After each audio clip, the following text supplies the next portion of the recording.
gosh, what a mess. Hello. It is your girl, Lola, aka Lola without the H. I'm joined again by the lovely Mr.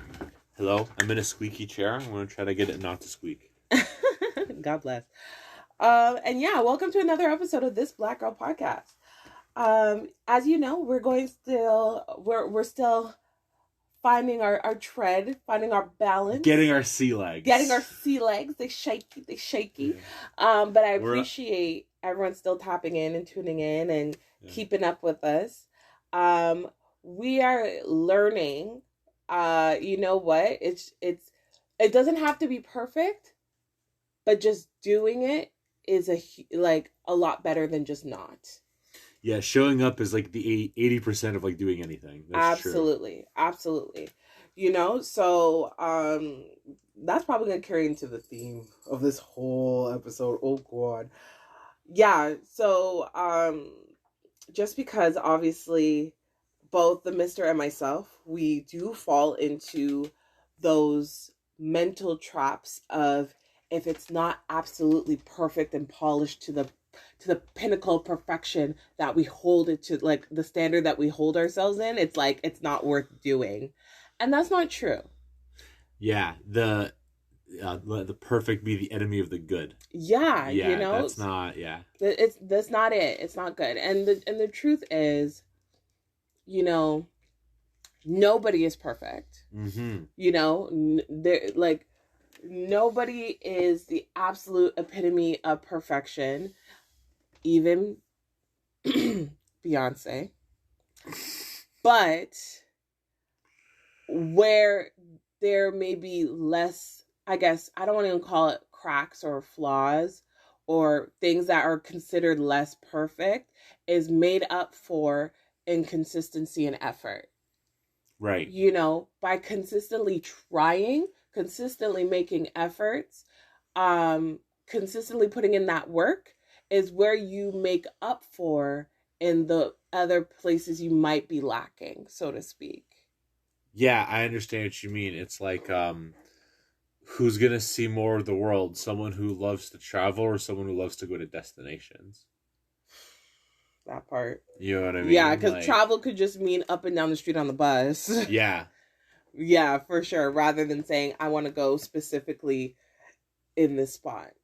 Or I want to specifically travel to this destination or that location. Well, I guess I said it wrong. I guess it's more like who will see more like someone who loves to go goes to destinations, or someone who like loves walking, someone who loves driving, right? You know, someone who's just gonna go places naturally by the way, or like, you know, self-improve naturally just by the way of the stuff they like to do. Yeah. Rather than like having a goal in mind, trying to hit it, struggle towards it, have a goal, and then do that again over and over again. I mean, fair. We've been seeing a lot, just like an overall arching life theme of the struggle with consistency. And it's been in different places for us, but we've seen it in different people for us. And it's been very triggering, if I'm being honest.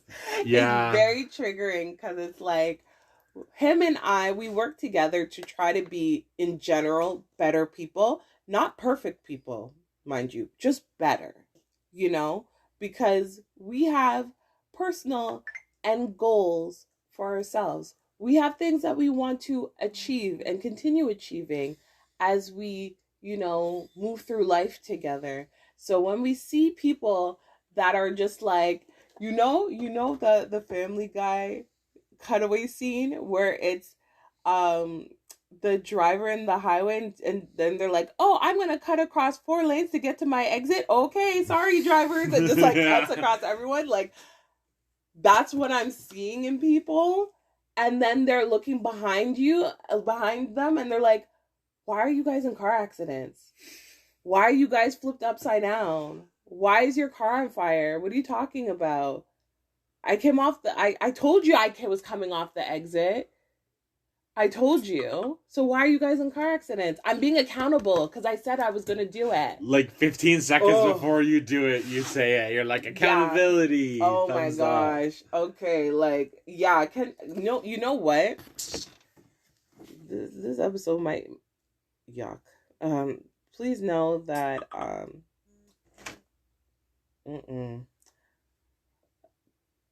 I'm looking up a definition right now. This is going to be a slight read today. Oh my gosh. I guess I have to... Sorry, guys. I'm really embarrassed. Yeah, oh, like... not for you. Don't worry. No. You know, like... Mm-hmm. Okay, I'm hearing for your definition. We're all dying for it. Okay. The difference between responsibility versus accountability. Because people, I'm not going to lie, Mr. and I are very guilty of using the word accountability. We use accountability at least 5 times every day. Like, we will talk about accountability. You need to be accountable. I need to be more accountable. That person not accountable. Like, we run that word into the ground. But it's because we actually know what it means. I'm going to read the difference between responsibility and accountability. Mm-hmm. Responsibility is task-oriented. For example, every person on a team may be responsible for a given task that is required to complete a massive project. Accountability is what happens after a situation has occurred. It's how you respond and take ownership over the results. Right. A lot of where we've been triggered is a lot of people claiming accountability, but they're not taking the ownership. Right. They can acknowledge this situation happened. Acknowledgement is not the same as accountability. Mm-hmm. And that's where a lot of people are having screws loose. They think by acknowledging, oh, this situation happened, I acknowledge. Great. What are you doing to be accountable for it? What are you doing to take responsibility? Because we live in a world of free will. Everyone's free to do whatever they want. However, there's consequences, and you have to own up to the fact that your choices may result in a consequence that might be negative towards you and or others, and you have to be prepared to own that. And a lot of people aren't afraid. They're terrified to own the consequences of their decisions. And I think where it catches a lot of people too is like, you could have the best of intentions, mm-hmm. but if your actions still result in like something bad, like you still need to be accountable for that. Oh yeah, that's how, like, the other episode we were talking about forgiveness, where I told you I kind of said something and it rubbed a colleague the wrong way. Mm-hmm. And I said, like, I still feel bad about it. Yeah. It's been a minute, and I still feel a ways about it because I'm very aware that my intentions were good, but the impact was still the impact, and I had to take responsibility for the fact that it still, was upsetting to them. Right. Yeah. You know? Sure.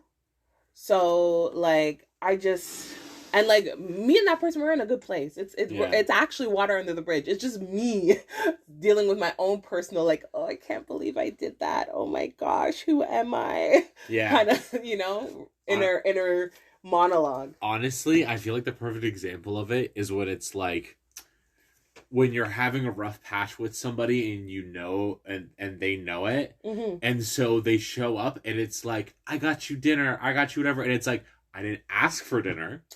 Oh, I didn't the ask love for bombing. Gifts. The love I didn't bombing. ask to be love bombed. But the worst part is people sometimes don't realize that they're not doing it. Yeah. Like, they don't realize that's what they're doing. Yeah. But the reason why is because, like, they're not listening to you about what you actually need. Yes. There's not an accountability. It's just like, oh, I want to feel like less pressure. Mm-hmm. And I want to feel less pressure in this relationship. I don't want to deal with this anxiety of this relationship. Mm-hmm. And I want to put that away on my terms. Absolutely. And I think it's so disrespectful. Like, I personally get triggered by that because, like, I think of, thankfully I never had to experience this, but I think of people who abuse other people, where they'll hurt them, like physically harm them, and then you know the trope that you see, they go and buy flowers the next day and oh sorry honey,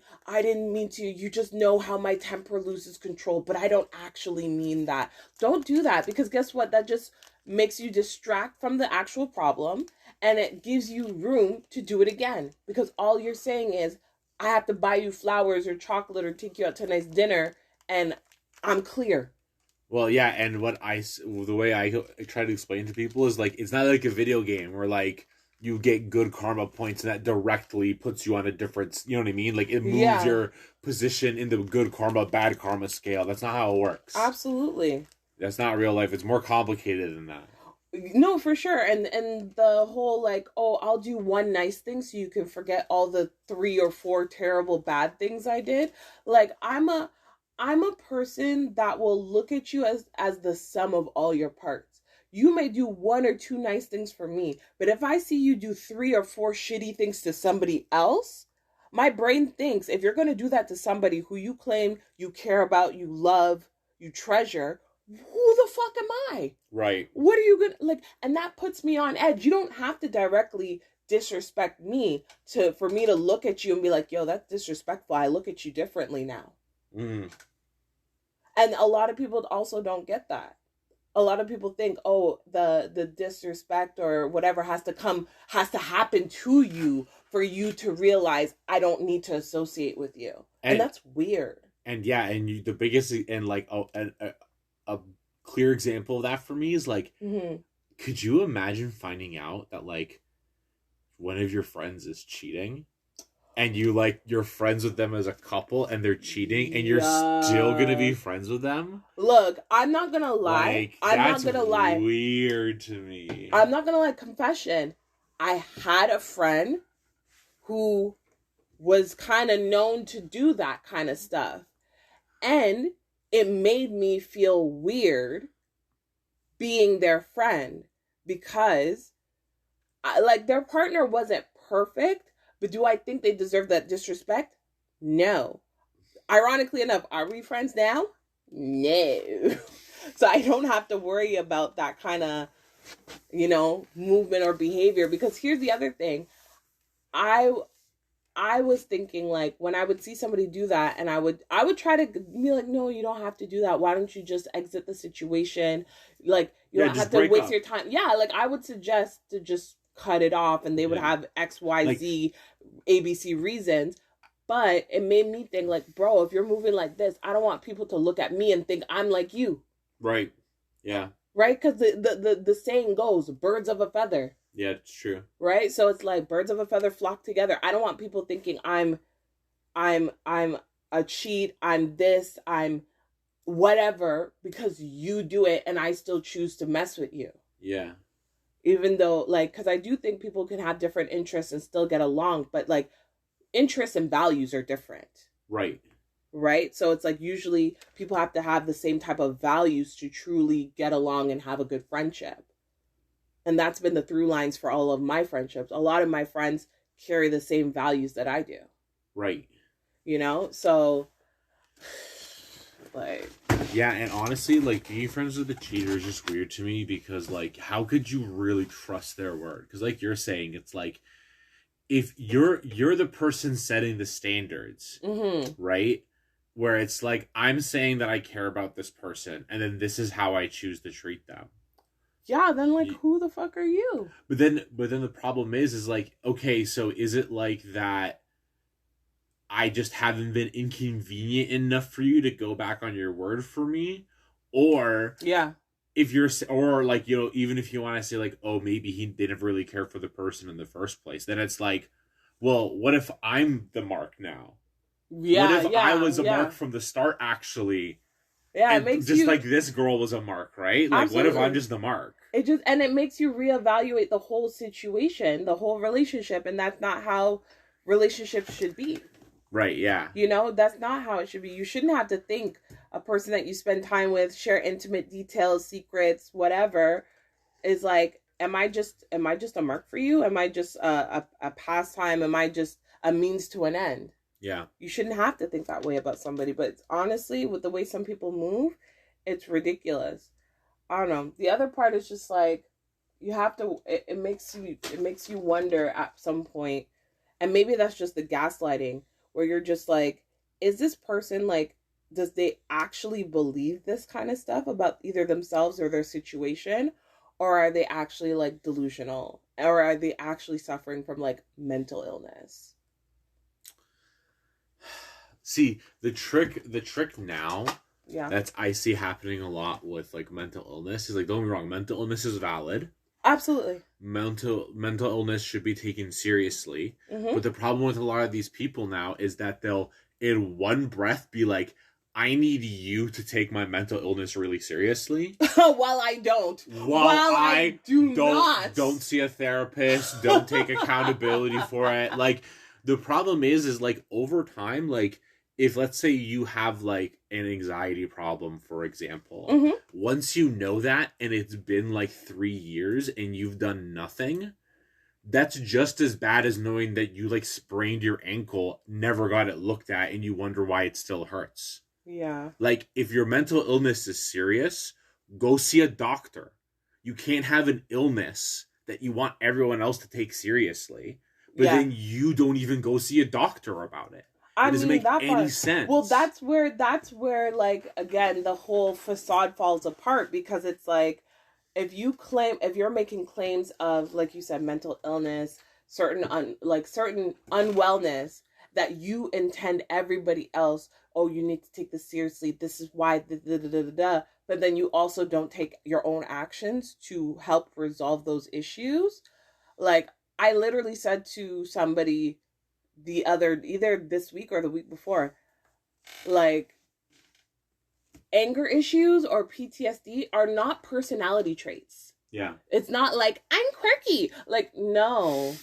Go, like, it's a problem that you have to work on resolving. Guy, this isn't Dungeons and Dragons where you need to pick a few bad traits just to make sure you don't make the perfect person for you to roleplay as. Like, that's not real life. You shouldn't want that. Okay, those are negative traits for a reason, right? Well, and that's the thing, right? Like, you can't have excuses for why you can't help yourself, but then you have a million excuses of why you can do toxic things to quote unquote under the guise of, oh, well, I need to help this person and that person, and I need to save them because I'm the only one. No, bitch, you're not. And I'm really not. I'm really seeing it in a lot of places. Like, lots of people online do it, but like even we're seeing it like 90 Day Fiance with like little Edward. You feel me? Oh, like, gosh, that troll. Because even and the funny thing is he went a step further than a lot of these people, because he actually did go to therapy. Oh, but now we're seeing therapy. Well, that's what I'm saying. But now we're seeing in the last resort how seriously he really took it, because he's out here cheating at the therapy games. You know what I mean? Like, it reminds me of people I've known myself, where they're like, they had to go to therapy, you know, like they were in a car accident and they're like, okay, you know, they have to, like, in order to collect insurance, they need to make sure that mentally they're all fine or whatever. So they go see a therapist. And they're like, the therapist does nothing. I just tell them whatever they want to hear. And it's like, well, yeah, if you're going to lie about your symptoms, of course they can't fucking diagnose you. Like, come on. Seriously, honestly, that's like, and I understand not every doctor is perfect, because again, people are not perfect. Not everybody who occupies a job is good at it. And right? So I understand the hesitancy with some of those things, but you can't also participate in bad faith and then expect good outcomes to come out of it. Absolutely. And I do think it's also true, though, that like mental health in some ways is more difficult than physical health, because it's like you could even be a good therapist, but just not get along with your patient, and then even then it's going to be really hard. You know, so like it's got that extra layer on top of it. Trust me, I love my therapist. It's great. I know it's a professional relationship, but like when her and I get together, it feels like, you know, we be besties in the sense of we talk through certain things. she'll be like, oh, well, there was this from last time. Do you want to go into this? Or what do you want to, like she lets me take the lead and tries to pick apart and work on what I'm willing to / able to work on. And she tries her best to actually keep me accountable and insightful for like all perspectives, which is necessary. You know what I feel like my relationship with my therapist is like? Yeah. Is like, she's my little Jiminy Cricket. Like, she's a little like outside inside voice that's like nicer to me than I am to me. You know what I mean? Like, she's my little like she's not like a voice in your head, but she is like your conscience, like sitting on your shoulder, just like telling you good to do good things. You know what I mean? Yeah. And like, I personally really, really appreciate that, because I'll be honest, like, with all this perfectionism and stuff like that, for me anyway, I know that I fall into that trap just because, like, I don't want to look back and I get scared and I don't have the confidence to just say, like, yeah, I did my best and that's enough. Oh yeah, for sure. It sucks. And the reality is, with having standards, everyone's going to have different standards. Some people's standards are high in the heavens. Some people's standards are on earth. Some people's standards are on the ground. And some people's standards are in hell.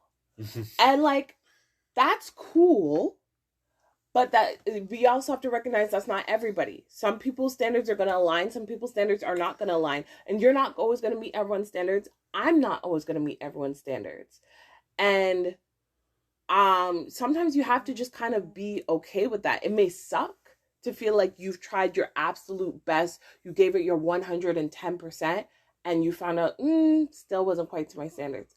It can be a gut punch, but knowing that you tried your best should be good enough for you. And if anything, you take away pieces to be like, okay, well, what can I do next time? Or, oh, I can maybe try this to elevate this, or I can maybe practice more on that too, so that this can be done more efficiently, or whatever. That's that part that you take away to continue working on yourself so that you can be, in general, better. Yeah, and the other thing too is, like, I try to remember for myself, like, as someone who's a perfectionist, you need to also remember that, like, you have it easier than the people whose standards are in hell. It's easier to climb down than it is to climb up straight up.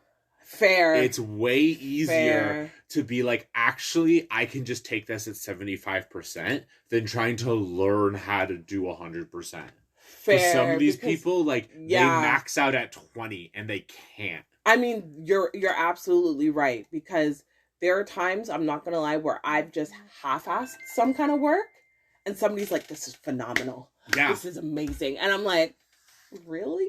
Like, so you're absolutely right in that kind of sense. That's my trap, right? Like, you know, like, as a Capricorn, when I struggle to do, like, artwork and work for myself, but when I do work for other people, when the bags, like, those on the grindstone, all that goes away. I can hit deadlines, no problem, whatever. But the truth is, the difference is, because I know when I'm working for somebody, I live up to their standards, and their standards are not as good as my standards. Oh, same. Like, absolutely. They're just not. Absolutely. And that's wild. But it's just like, but that's where the whole, like, that's where, you know, you encounter people who literally, their standards are like non-existent. But then there's this entitlement to A, B, C, D, E, F, G. And they get upset with you because they feel like your standards are so unrealistic. Oh my God. And they're just like, and they expect you to just drop them and be like, you know what? Your standards are so unrealistic. I can never measure up to this. It's impossible. Bro. So just give it up and give me what I want. No, go find an next bitch. Leave me alone. I'm not the 1, the 2, or the 3. Please. I'm getting triggered flashbacks. I'm sorry. To a friend of mine where, like, I remember having this really serious, like, emotionally draining conversation. Yeah. Where I'm trying to explain to him, like, I understand that you like this girl, but the problem is she doesn't like you back. No matter where you move from here, it's an L. Like, if you stay around her, you're going to be miserable, and you're going to be a bad friend to her. LLLLL. Facts. Right? Yeah. So you just need to drop it. Mm-hmm. And what I'm trying to explain to this dude, he's like, I can't, like, be Doctor Strange in Avengers and go into all the different timelines. And I'm like, bro, I'm literally asking you to just look at the pieces on the board. Like, I'm not asking you to move, even dissect. I'm not even asking you. I'm not even asking you how to look one move ahead on the chessboard. I'm literally just asking you to look at the pieces as they lay. You know what it gives? You know what it gives? You know those choose your own adventure books? Yeah. Where it's like, if you want to keep being friends but be a shit friend, turn to page 50. If you want to keep pining for somebody who will never want you, turn to page 25. And they're like, but what about page 30? That's not an option. Bro. That's not an option. Do you not understand? These are the two options. There's no create your own option. There's no other. And the worst part is like sometimes you go and it's just like this guy's getting caught in a loop where it's like she's not gonna date you. Okay, but if I hang around, she's not gonna date. Like, okay, I get that. And it's just the talking out of both sides of the mouth that just really gets to me. Oh, where, like, my God. It's not clicking. You don't understand. You can't do both. Like, you can't. Yeah. Like, you're telling me on one hand the opposite of what you're telling me the sentence later. And it's like, you don't, like, are you, like, time skipping? It's like in your brain. Know. Like, I don't get it. It's like you're loading a new scene and everything's just been dumpstered previously. It's weird. I don't know. I kind of like this week, especially for me, has just been a whole like reflection of the concept when somebody shows you who they are, believe them. Yeah. Because talk is cheap. And a lot of people love to say a lot of things. But when it comes time to back up the claims that you make and the things that you say, a lot of times people can't, I don't want to say people who don't mean it or people who talk shit can't back up what they have to say. Yeah. You know, they can't follow through. And so it just leaves it with the resolve that like, okay, so what you said isn't actually true. You don't actually mean it. And I have to go by your actions. And honestly, the worst part is that most of the time, it's not even that like, oh, they just don't follow. It's like they know better. Oh, that's the worst part. That's the worst part. Don't even tell me you knew better and still made the shit decision because I'm looking at you like you're crazy then. I'm like, genuinely looking at you like you're a fucking psycho. To me, that's just like the worst part. Because like I have a lot of grace for people if I really truly feel like you don't get it. Yeah. You know, like if I'm like, with like the perfect example is like with children. Mm-hmm. You know, like if I'm trying to teach a child something and they don't get it the first time through or the 10th time through or whatever, I understand, like you're a kid. I get it. Mm-hmm. But then you're seeing grown ass adults. Oh my just God. Like struggle busing, trying to act like they're sorry, and then just doing the same shit again. And because it's like, again, did we not just talk about this? No, but then that's where it's like, to me, it just shows that's just words, that's just platitudes. You're saying sorry because you think that's what's expected to be said when you're caught doing something that goes against what somebody's comfortable with. When you push against somebody's boundaries, you're supposed to say sorry and then list off a bunch of excuses as to why you should actually feel bad for them that they violated your boundaries. Oh, because this is wrong with me. Oh, because, I struggle with this, or how I am. So you're telling me that you're a person that will constantly disrespect and push my boundaries. So I don't want to deal with you. Oh, but that's not fair. But I care. No, if you care, then you wouldn't disrespect and push my boundaries. Oh, my favorite thing is like they hate when you pull the jujitsu move on them. Oh, yeah, of course. Hate it when it's like they get mad at you at something and it's just like, yeah, when I get in my feelings, I'm disrespectful. You know that about me. It's just how I am.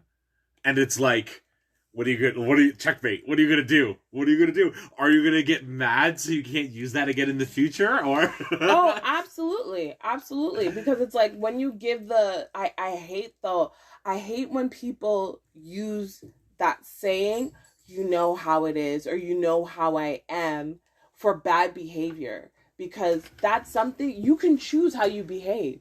True. Because with other people or certain people, sorry, our cat is having the zoomies. So he's jingling behind us. No, I was trying to take care of him without them knowing, but it's fine. It's okay. I'm not ashamed of my cat.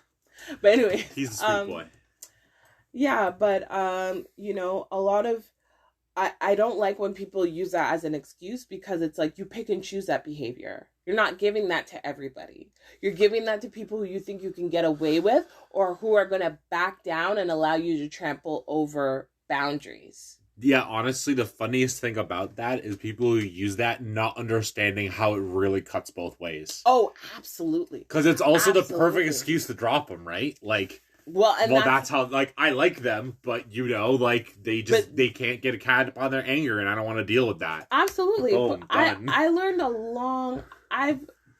a long time ago that you can love people from afar. You can have, you know, care for, concern for, love for somebody, but just know that because of their bad behavior or negative tendencies, that you can't have them close to you, because it will affect you in a negative way. And also, it's important to remember the opposite is true, and that is, like, if they're really committed to changing and being better, they can do it apart from you too. 100%. It doesn't have, you can't, yeah. It doesn't have to be stuck with me in my mess until I choose to get better. Yeah. Absolutely not. This isn't King of the Hill. This isn't capture the flag. You don't only get points when you're standing in the right spot. Absolutely. Yeah. So it's just like, and a lot of times when you do decide to eject them from your circle, your space, whatever it may be, then you get painted as the villain.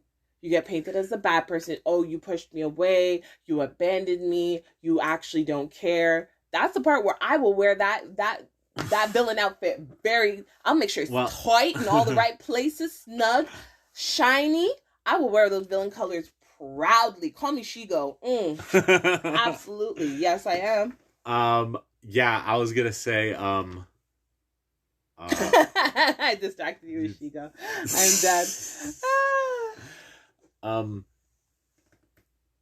Let's just move on.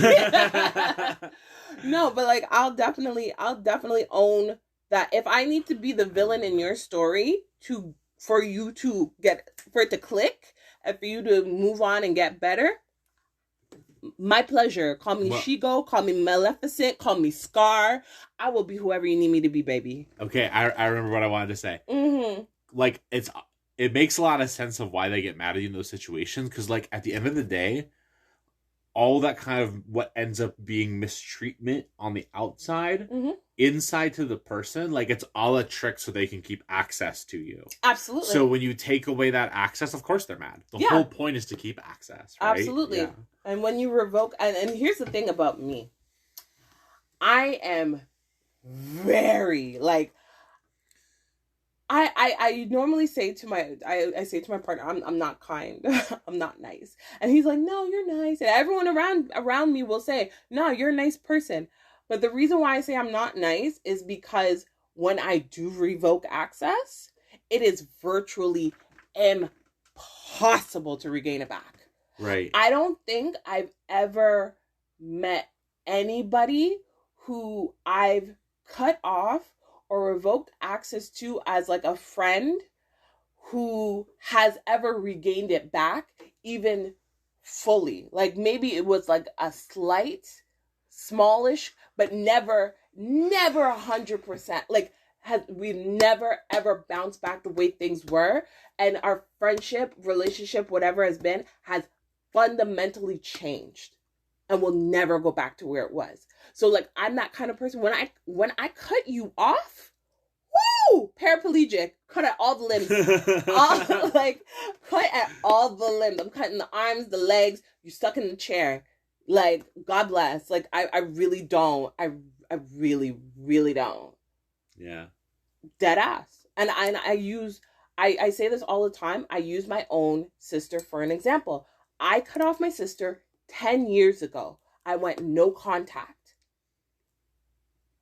And I've spoken to her probably once in those 10 years. And that was because she invited me to her wedding and I told her no. And I haven't spoken to her since. And you're living your best life. Period. Yeah. But I use that as an example, and like my family does not make me feel uncomfortable about it. They don't make me, well, why don't you? No, nobody asks me, oh, well, why don't you reach out? Why? No, but everyone respects my decision, which I appreciate. But like, I tell people, if I can do that to my own sister, who are you? True. So, and that's where I show and I try to teach everyone. I treat everybody the same. Right. I give everybody the same amount of respect, rapport, and the same standard. So if you disrespect me to the point that I cut you off, just know it was you. It was not me. It was definitely you. Right. Because a lot of people will say, oh, wow, Lola, you put up with a lot. That's a lot. I wouldn't have dealt with that. But that's because I know myself. Once I'm done with you, I'm done with you. In the dumpster. Prom night dumpster baby. Like, I watch too much Family Guy. But like, actually, like, for real though, I'm not looking back. So that's why I'm very particular with who I drop. But when I do, it's very intentional. Yeah. You're like, I won't let you my VIP. We are enemies. Oh, we are enemies. We are foes. Who are you? What are those? You are gross. Oh my gosh, for real. Like, actually, shout out to Doja Cat. The album's fire. But yeah, actually. So that's why, And I don't know, maybe that gets me labeled as a bitch sometimes because I've had those awkward interactions where somebody I don't deal with anymore, I don't like anymore, I have to be around them and I'm not giving them air. Right. And they're like, why is she such a bitch? Wasn't this like 5 years ago? Yeah, and I still don't, 5 years later, I still don't need you. So why are we gonna pretend? I don't need it. I'm good. Yeah, I mean, I feel like the answer to that is always like, it's a lot of time to not say sorry. Well, sorry's not good enough for me. That's the other problem. Sorry's not good enough. I need to see changed behavior. And if I don't see that, why am I going to change what's working for me right now, which is no contact? Woof. I mean, yeah, like, I've definitely had friends. Like, I literally have people in my life right now where it was like, I stopped being in contact with them because I didn't like the way our relationship was. Yeah. And then, like, they were still with, like, the friend group and whatnot. So, like, oh, give them a second chance. I got kind of convinced. Mm-hmm. And then, like, not much has really changed and all that. Like, it's not been a big blow up and there's no drama. It's just, like, I started talking to them a little bit. I was like, oh, this kind of still feels like how it used to be. Yeah, no thanks. Hard pause. Like, and it's funny because, like I said, from the top of this episode, like, you don't even have to do something directly to me. I can see you disrespect, mistreat, or do something wrong to the people I care about. And then I take that personally. Mm-hmm. Because it's like, I care about these people. I want them treated with the care, affection, respect that I give them. So if you're not giving them or matching that kind of energy, yeah, I'm going to have a problem with you. Right.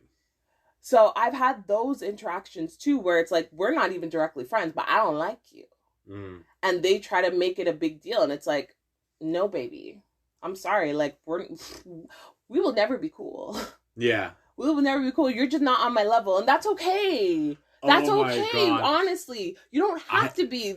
There's, I could say as a man, mm-hmm.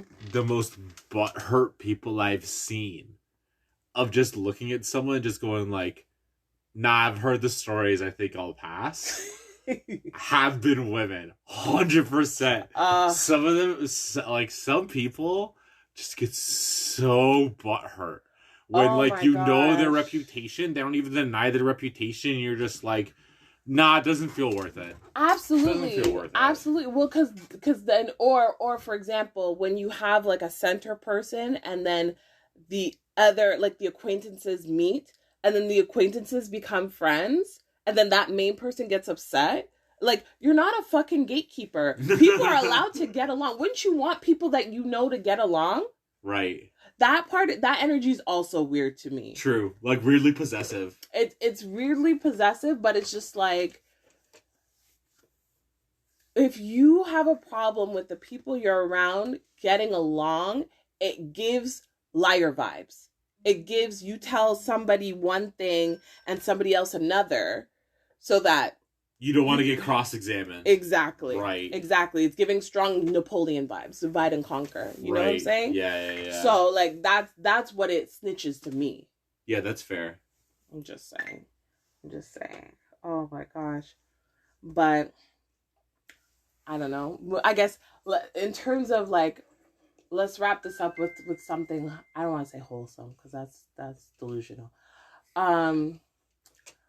What is, I guess, then, your vetting process for people that you encounter who you're like, I think I like you as a friend, or I'm comfortable enough being friendly with you, versus people you steer clear of? I don't know if for me there is like a direct process. Mm-hmm. You know what I mean? For me, it's more of like a, I guess I can only say like guess and check. Like, here's the thing about what I think a lot of people I guess don't understand for me is like, I can trust you, but like not with my life. I mean, fair. You know, like, so like I'll meet somebody and it's like, you know, we'll get a rapport of her and like I'll start to trust them more. Mm-hmm. And maybe I'll ask like a favor or rely on them or whatever, but I'm not gonna be like, oh, I'm in a dire strait, I need you to bail me out. Oh, no, like, of course not. That's not gonna happen with someone I just met a few weeks ago. I mean, so I really think that's what it is. That's really just my process. Is just like we just go through whatever. And honestly, like, a big thing is just, you know, be willing to walk away from people if you feel like you don't really know them yet. You know, just hard, just vet hard. That's it. Well, yeah, I don't know. For me, I try to like scan for consistency. If what they say, like, let's say they had an opinion one week, does that opinion still carry the following week or month? And if it does change, do they have a valid reason for changing that opinion? Yeah. That, like, the show, like, okay, they're consistent in their thought pattern. And to see if weird, like, yellow flaggy things, like, trigger them. You know? Like, I don't know, relationships with other friends. If somebody else comes up, are they getting triggered? Like, oh, I can't believe this person's still talking to me, or something weird like that. I usually try to keep an eye out for that kind of behavior, and I don't know. I usually find myself like most people, especially when you meet them the first time, if they're chill in personality, I've normally found that they're just like more like chill, even keel people.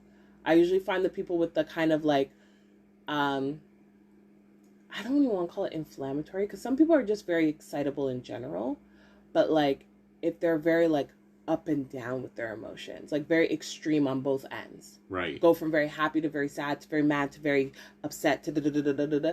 Those are the people I feel like you have to be more worried about, because it shows that like sometimes they can't control their emotions, right? You know, whereas like some like I appreciate people who try to respect time and place. That's true. Definitely being disrespected early on in a relationship is a huge cut for me. Yeah. You know what I mean? Yeah. And also, like, not knowing your place. You feel me? Like, there are some people where it's like, as soon as they kind of feel like your friend's over, they want to like make huge asses of you and stuff like that. And it's like, no.